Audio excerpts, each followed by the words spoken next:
నిత్య పూజలివివు నేరిచినను ప్రత్యక్షమైనట్టి పరమాత్మునికి నిత్య పూజలివివో.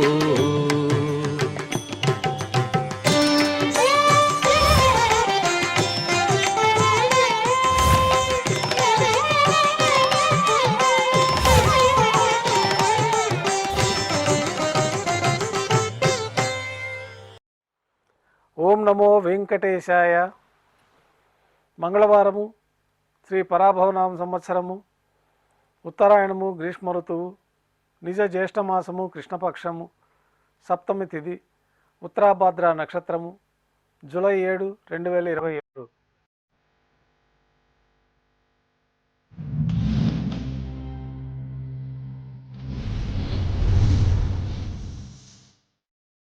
ఈరోజు మంగళవారము, విశేషమైన వారార్జిత సేవగా మనం అష్టదళ పాద పద్మారాధన జరుపుకుంటున్నాము. మాధ్యాహ్నిక ఆరాధనా కార్యక్రమంలో భాగంగా స్వామివారికి నిర్వహించబడే అష్టోత్తర శతనామార్చన ప్రతిరోజు ఏకాంతముగా తులసీ దళములతో నిర్వహించబడుతుంది. ఈరోజు మంగళవారం అదే ఆర్జిత సేవగా భక్తుల దర్శనార్థం 108 అష్టదళ స్వర్ణ కమలాలతో నిర్వహించబడుతుంది. అష్టోత్తర శతనామార్చన తర్వాత శ్రీవారికి మాధ్యాహ్నిక నివేదనలు ఆరగింప చేయబడతాయి. వెంటనే సర్వదర్శనం ప్రారంభమవుతుంది.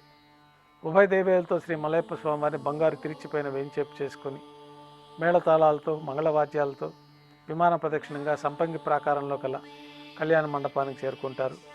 కళ్యాణోత్సవం ప్రారంభమవుతుంది. పుణ్యాహవాచనము, అంకురార్పణ, రక్షాబంధనము, అగ్ని ప్రతిష్ఠ, స్వామివారికి అమ్మవార్లకి కళ్యాణం సందర్భంగా నూతన పట్టు వస్త్రాల సమర్పణ, మహాసంకల్ప పఠనం, మాంగళ్యాల ఆరాధన, మాంగళ్యాలకి పూజ పూర్తయిన తర్వాత స్వామివారి తరఫున మాంగళ్యాలని అమ్మవార్లకి సమర్పణ గావించి ఈ సందర్భంగా స్వామివారికి అమ్మవార్లకి కర్పూర నీరాజనాన్ని సమర్పించి విశేషమైన హోమాలతో పూర్ణాహుతి పూర్తయిన తర్వాత మాలా పరివర్తనం అనే కార్యక్రమాన్ని నిర్వహించి ఉభయ దేవేరులను శ్రీవారి చెంతకు చేర్చి ఈ సందర్భంగా అక్షతారోపణం అనే వైదిక కార్యక్రమాన్ని నిర్వహించిన తర్వాత కర్పూర నీరాజనము, నైవేద్యము, తిరిగి కర్పూర నీరాజనంతో శ్రీవారి కళ్యాణోత్సవం పూర్తవుతుంది. భక్తుల దర్శనం అనంతరం ఉభయ దేవేలతో శ్రీ మలయప్ప స్వామివారు మేళతాళాలతో ఊరేగింపుగా ధ్వజస్తంభం వద్ద కల అద్దాల మండపానికి చేరుకుంటారు. ఊంజల్ సేవలో భాగంగా వేద పండితులు వేదపారాయణం చేస్తూ ఉండగా స్వామివారికి వైభవంగా ఊంజల్ సేవ నిర్వహించి కర్పూర నీరాజనంతో ఊంజల్ సేవ పూర్తి అవుతుంది. ఉభయ దేవేరులతో శ్రీ మలయప్ప స్వామివారు మేళతాళాలతో ఊరేగింపుగా శ్రీవారి ఆలయం వెలుపల కల వైభవోత్సవ మండపానికి చేరుకుంటారు. ఆర్జిత బ్రహ్మోత్సవంలో భాగంగా స్వర్ణ గరుడ వాహనంపైన శ్రీ మలయప్ప స్వామివారు వేంచేస్తారు. కర్పూర నీరాజన సమర్పణతోటి స్వర్ణ గరుడ వాహన సేవ పూర్తి అవుతుంది. హనుమంత వాహనంపైన శ్రీ మలయప్ప స్వామివారు వేంచేస్తారు. కర్పూర నీరాజనంతో హనుమంత వాహన సేవ పూర్తి అవుతుంది. పెద్ద శేష వాహనంపైన శ్రీ మలయప్ప స్వామివారు వేంచేస్తారు. కర్పూర నీరాజన సమర్పణతోటి పెద్ద శేష వాహన సేవ పూర్తి అవుతుంది. ఉభయ దేవేలతో కలిపి శ్రీ మలయప్ప స్వామివారికి కర్పూర నీరాజన సమర్పణతోటి ఆర్జిత బ్రహ్మోత్సవం పూర్తి అవుతుంది. సాయం సంధ్య వేళలో 1000 దీపాలతో అలంకరించబడి ఉన్న సహస్ర దీపాలంకరణ సేవ మండపానికి ఉభయ దేవేరులతో శ్రీ మలయప్ప స్వామివారు మేళతాళాలతో చేరుకుంటారు. వేదం, గానం, నాదం నడుమ సహస్ర దీపాలంకరణ సేవ నిర్వహించి నక్షత్ర నీరాజనము, కర్పూర నీరాజన సమర్పణతోటి దీపాలంకరణ సేవ పూర్తి అవుతుంది.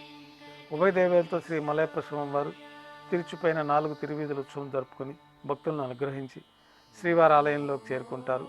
ఆలయంలో నైవేద్యం పూర్తయిన తర్వాత గర్భాలయంలో వేంచేస్తారు. వెంటనే రాత్రి తోమాల సేవ ప్రారంభమవుతుంది.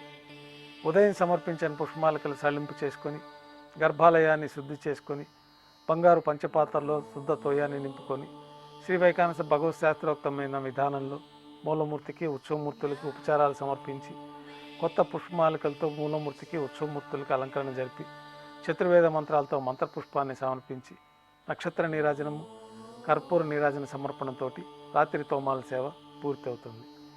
తులసీ దళములతో అష్టోత్తర శతనామార్చన నిర్వహించిన తర్వాత రాత్రి నైవేద్యంలో భాగంగా అన్నప్రసాదాలు, పඤ్ఞారాలు, దోశ శ్రీవారికి నైవేద్యంగా సమర్పించి తిరువీస నైవేద్యం పూర్తయిన తర్వాత భక్తుల్ని సర్వదర్శనానికి అనుమతిస్తారు.